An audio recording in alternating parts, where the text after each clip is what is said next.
Ex-Kabareskrim Komjen, Purn. Susno 2J meminta 7 terpidana kasus Vina Cirebon yang masih mendekam di tahanan segera dibebaskan. Ketujuh terpidana itu yakni Jaya, Supriyanto, Eka Sandi, Hadi Saputra, Eko Ramadhani, Sudirman, dan Rivaldi Aditya. Ketujuh terpidana itu divonis seumur hidup atas kasus pembunuhan Vina dan kekasihnya Eki di Cirebon pada tahun 2016. Ya harusnya dikeluarkan, sudah kelamaan dihukum. Ya PK, peninjauan kembali, harusnya enggak perlu PK. Perkaranya enggak ada, kata Susno 2J dikutip tribunjakarta.com dari akun YouTube Intens Investigasi, Kamis, 25/7/20.240. Mengenai persidangan di pengadilan yang dijalani para terpidana, Susno 2J juga memberikan tanggapan. Itu sidang-sidangan, menyidangkan sesuatu enggak ada, katanya. Susno prihatin dengan nasib para terpidana yang kehilangan masa depannya. Menurut Susno, peristiwa pembunuhan tersebut tidak ada. Oleh karena itu, kata Susno, negara bertanggung jawab untuk meminta maaf dan memberikan ganti rugi kepada para terpidana. Bayangkan, sudah masuk penjara 8 tahun. Bulan Agustus, 8 tahun. Anak-anak kehilangan masa depan, menderita 8 tahun. Kalau hanya ringan ketok palu 8 tahun masuk semua ternyata mereka enggak ada kesalahan hanya karena peristiwa enggak ada, katanya. Jenderal Bintang 3 itu mempertanyakan keputusan hakim yang memvonis para terpidana. Pasalnya, para terpidana divonis atas kasus pembunuhan. Sedangkan, Susno melihat peristiwa pembunuhan itu tidak ada. Ia lalu menyinggung pasal 184 KUHP mengenai alat bukti. Kita kembali ke hukum acara kita. Alat buktinya pasal 184 KUHP.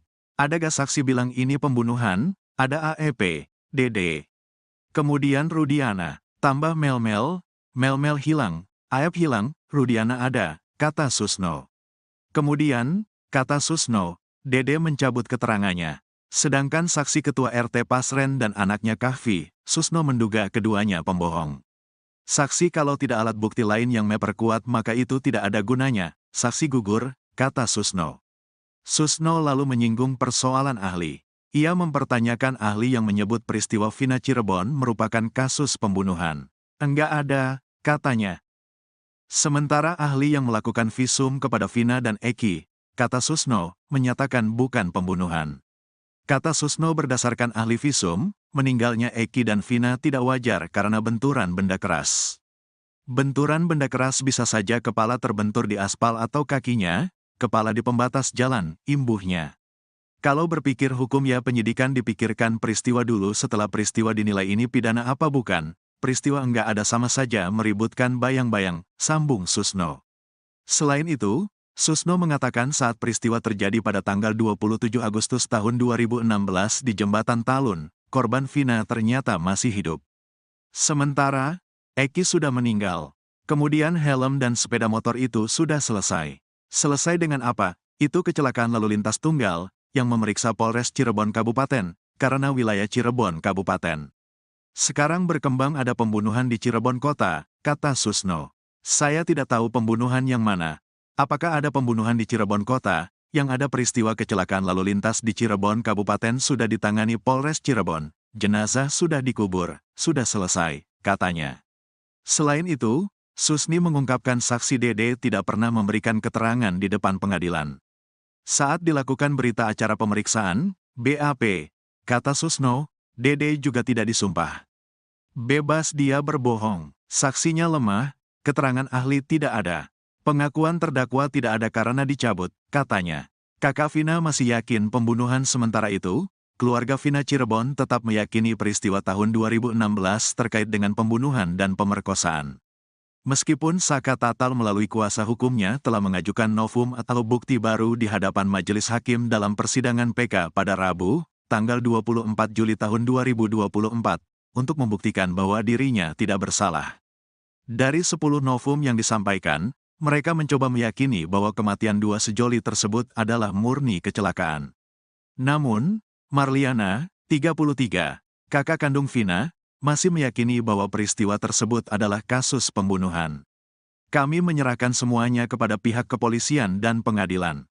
Kami menghormati jalannya proses hukum, tapi keluarga kami masih yakin ini adalah pembunuhan, ujar Marliana saat diwawancarai di kediamannya di Kampung Samadikun, Kelurahan Kesenden, Kecamatan Kejaksan, Kota Cirebon, Kamis, tanggal 25 Juli tahun 2024. Meskipun keluarga tidak memiliki bukti kuat bahwa Vina menjadi korban pembunuhan, Marliana merasa ada kejanggalan dengan luka-luka yang ada di tubuh Vina. Memang tidak ada luka tusukan, tapi ada luka yang menurut saya menunjukkan adanya pemerkosaan dan pembunuhan, ucapnya. Ia menjelaskan bahwa ada luka yang tidak wajar di bagian tubuh Vina, termasuk di area kemaluan, serta kerusakan parah pada bagian tubuh lainnya, terutama kepala. Ada luka yang tidak wajar di bagian kemaluan, tubuh yang mengalami kerusakan parah, terutama di kepala yang sangat lunak, jelas dia. Setelah tak terlihat dan dicari keberadaannya, Ibtu Rudiana akhirnya muncul ke publik. Kemunculan Ibtu Rudiana menjadi sorotan publik. Pasalnya, Kapolsek Kapetakan itu sulit ditemui setelah kasus tewasnya Vina Cirebon dan Eki kembali mencuat. Eki dan Vina Cirebon tewas di Jembatan Talun, Cirebon pada 27 Agustus 2016 silam. Ibtu Rudiana muncul dalam sebuah acara salah satu TV swasta yang tayang pada Kamis, 25 Juli 2024. Ibtu Rudiana muncul saat ziarah ke makam anaknya Muhammad Rizky Rudiana alias Eki di TPU Mawar, Desa Sutawangi, Jatiwangi, Majalengka, Jawa Barat. Ibtu Rudiana terlihat mengenakan baju koko berwarna hitam, celana jeans dan memakai kopiah dan ditemani kuasa hukumnya, Pitra Romadoni. Saya sekarang mendapat dukungan dari Bang Pitra secara sukarela. Tentunya saya ingin menyampaikan sekelumit atau selama ini menjadi pemberitaan, kata Ibtu Rudiana. Mudah-mudahan semua akan memahami yang saya rasakan, sambungnya. Rudiana lalu mengklarifikasi kabar bahwa dirinya jarang berziarah ke makam sang anak. Mantan Kasat Narkoba Polresta Cirebon itu mengaku hampir sekali bahkan 2 kali seminggu berziarah ke makam Eki. Namun, ia tidak pernah mempublikasikan ke publik. Kemudian, Ibtu Rudiana bersama Pitra Romadoni menaburkan bunga di makam Eki. Sambil menangis, Ibtu Rudiana dan Pitra mendoakan mendiang Eki, agar diampuni segala dosanya serta keluarga yang ditinggalkan menjadi lebih ikhlas. Aeki tenang ya Embab sudah 8 tahun ditinggal Aeki, Embab terus berjuang mencari keadilan buat Aeki, tenang ya di sana, ujar Ibtu Rudiana. Akhirnya terjawab sudah sosok Mega, wanita yang menjemput Vina sebelum tewas dengan Eki di Jembatan Talun Cirebon pada Sabtu 27 Agustus 2016. Rupanya Mega memiliki hubungan spesial dengan Eki. Keberadaan Mega dibocorkan kakak Vina, Marliana. Menurutnya pada Sabtu 27 Agustus 2016, Vina dijemput 2 orang wanita. 1 orang bertubuh gemuk, dan 1 berbadan kurus. Kata Marliana, Vina menyebut 1 wanita yang menjemputnya ke rumah bernama Mega. Seorang sahabat, Franciscus Marbun bercerita semasa hidupnya Eki tak pernah berkelahi. Franciscus Marbun rutin nongkrong bersama Eki. Eki bahkan sering berbagi cerita dengannya. Bukan sekadar nongkrong, hubungan pertemanan Franz dan Eki juga sudah sangat dekat. Malahan, sepatu dan helm yang dipakai Eki saat tewas merupakan milik Franz. Ia mengatakan sebelum tewas di Jembatan Talun Cirebon, Eki juga tak memiliki masalah soal asmara dengan Vina. Pasalnya dalam pusaran polemik kasus Vina, muncul narasi soal perebutan wanita antara Eki dengan pria lain. Ada seorang pria yang menyukai Vina lalu dihadapi oleh Eki hingga berujung tewas. Ada pula narasi cerita tentang seorang wanita yang tergila-gila pada Eki sampai nekat meminta tolong pada orang lain untuk melakukan tindakan pidana. Namun begitu, menurut Franciscus Marbun tahun 2016 justru Eki yang memiliki banyak pengagum. Soal asmara, ternyata Eki bukan hanya pacaran dengan Vina. Sebelumnya dia sudah pernah menjalin asmara dengan wanita lain.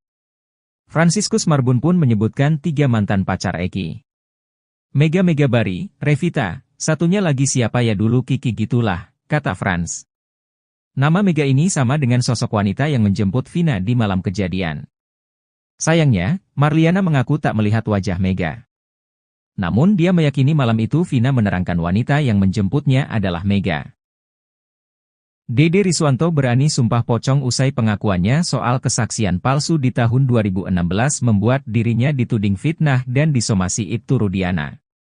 Tak hanya kepada Dede, Rudiana juga melayangkan somasi terhadap Deddy Mulyadi dan Liga Akbar terkait kasus tewasnya Vina Cirebon dan Eki.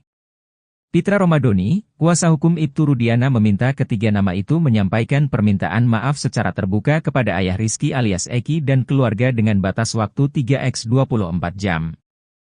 Jika permintaan maaf tak dilakukan, pihak Ibtu Rudiana bakal melaporkan ketiganya.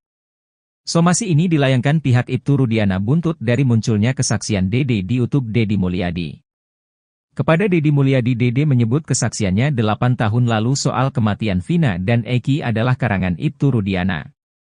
Dede mengaku diminta bersaksi melihat Eki dan Vina dilempari batu dan dikejar sekelompok pemuda di dekat SMPN 11 Kota Cirebon, 27 Agustus 2016 silam.